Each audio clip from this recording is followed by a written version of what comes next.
The end of an era, branch mint style. For a couple of minutes anyways, we're going to talk about the end of the Walking Liberty $half series, but not just any coins, the last of the San Francisco Mint pieces. That will be the years 45 and 46. And as always here in AVC, uncirculated at crazy prices.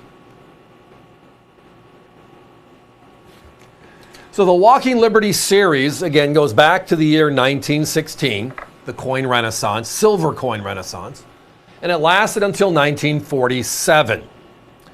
But in 1947, we only issued Philadelphia and Denver minted coins. There were no San Franciscos. So the last two S mints, or San Francisco mint, Walking Liberty $half, are what you're seeing on your screen. The 45S, the 46S. The Walking Liberty is one of those fabled storylines in U.S. history, right? Because it's one of those where we grab onto an old coin design and we make it the theme of this big new silver dollar and the world's #1 coin right now. That image right there of the Walking Liberty $half has been on our Silver Eagle dollar since 1986. They've changed that design on the reverse once back in 2021, but that obverse design has stayed the same. Why?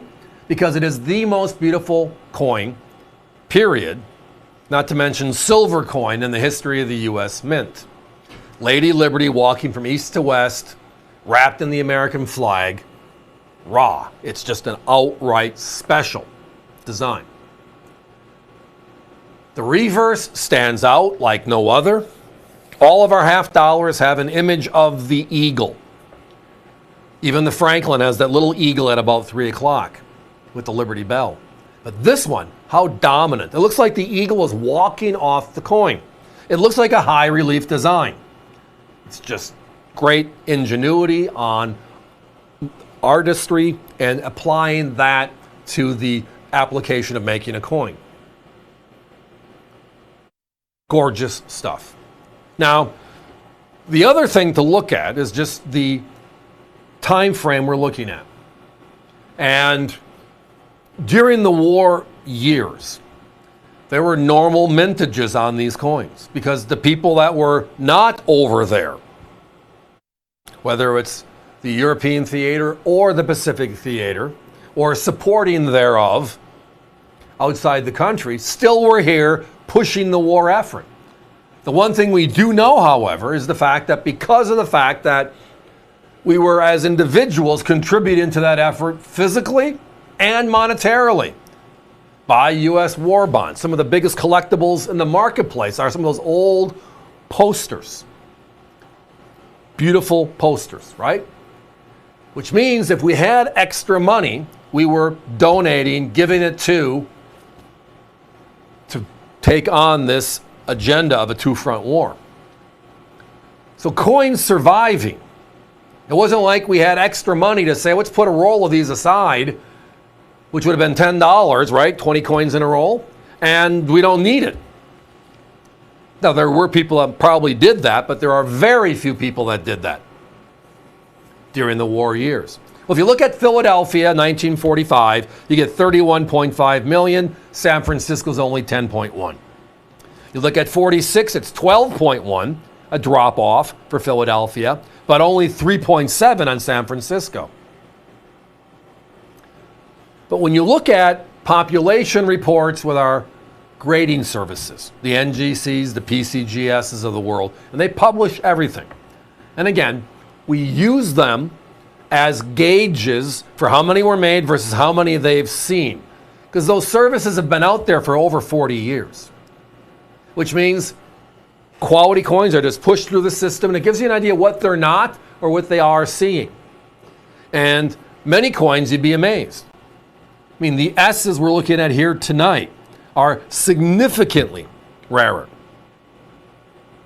14,783 and 17,082. Tiny compared to the millions and millions of coins made. So it just tells you that the storyline just makes sense. It supports itself. And it's why when you find Walking Liberty half dollars today in the marketplace, they're beautiful circulated coins. They got the dirt on it because they're a worn coin because that's what actually happened. And those are the coins that are out there. If you wanted 100 45S's in circulated condition, give me a day. Right? If you wanted 20 45S's in Unk, give me a while. Because we're going to hunt those down coin by coin. I wish we could still hunt those down roll by roll. We'd all be happier. Now my competition, the 45 is at $89.95. The 46 is at $102. Tonight, we're holding the line, even with silver going crazy right now at $49.95. We're thrilled to have them. And again, one of our most popular items over the last couple of years has been our Walking Liberty Bonanza. It's one of the more frequently asked questions when I bump into you as I see you at shows across the country is, you're bringing back the Walker Bonanza. And there it's just a price for uncirculated coins, and you get random dates and mints. A number of people over the last 6 months have done the exact opposite. Hey, I bought a couple of those, so I got a small collection started, but I need certain coins. Can you start offering or pointing us in the right direction? Well, here's our attempt. Guys, give me a 30-second clock, please. We're down to less than 10 each left available. The your choice means exactly what it is. You don't have to buy both to get the low price. Your choice. You want to just grab one right now because that's what the pocketbook permits? I get it. Grab onto one. You're going to love it.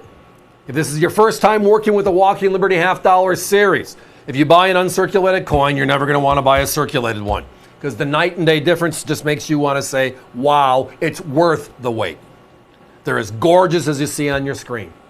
And tonight at $49.95, the price ain't too bad either, is it?